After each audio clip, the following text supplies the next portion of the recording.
Let me guess, you're someone that wants to make it big in life. You have a grand vision for what your life will be, and you want the freedom that comes with it. You are someone that wants to be in control of your circumstances, and you will do whatever it takes to get it. You watch content after content about how to become more productive so that you can get to the end destination faster. If this sounds like you, buckle up and brace yourself, because what I'm about to tell you today might just be a sucker punch. Today, we are talking about productivity. You don't need me to be the one to tell you that we're living in an attention crisis right now. We are living in a society that is inundating us with information, and companies are manipulating us. We are their servants and they're our masters. Most of us, we're handcuffed and we're drowning. We are viciously fighting to get our breath in before we die. A lucky few of us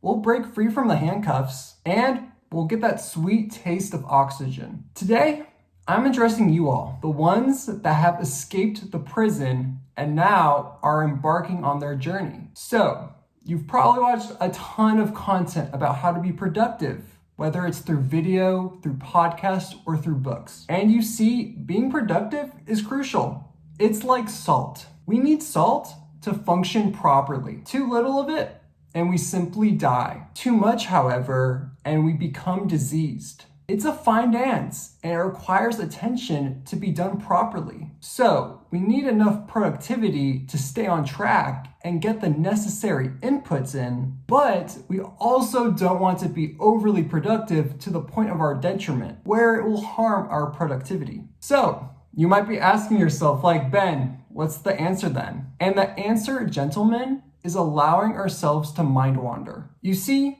when we book our day full of things, constant inputs, and constant productivity, what we do is we hamper our productivity. When we don't have any time in the day to be still and to exist without inputs, then we actually are harming our productivity. Here's how. I want you to equate your mind to your bicep. As we know, if we're constantly working out our biceps, we're gonna injure them. The bicep, it needs periods of rest and recovery so that it can rebuild and be stronger. The mind, it's the exact same way. Yet, we treat it as if it's entirely different. We go about our days constantly taking in new information. Podcast here, book here, class lecture here. Yet, we don't give our minds time to recuperate and absorb the information that we're taking in. We are simply injuring our minds. And what happens when we injure our mind? Its ability to recall information and retain it,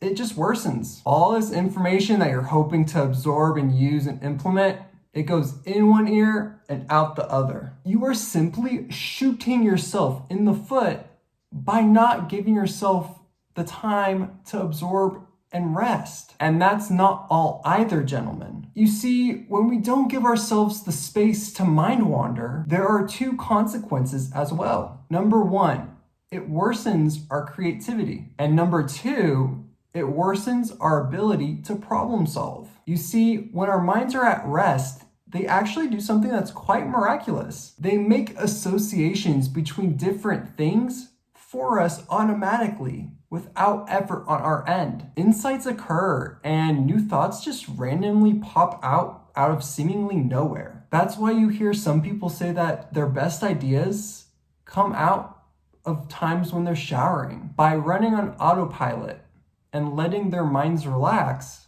these people, they have random spurts of inspiration and insight. So there you have it. I implore you all, take heed of this information and implement it into your schedule. Tell me in the comment section below, how do you plan on incorporating this information into your life? I will see you all next week. And remember, stay mercifully relentless. Peace.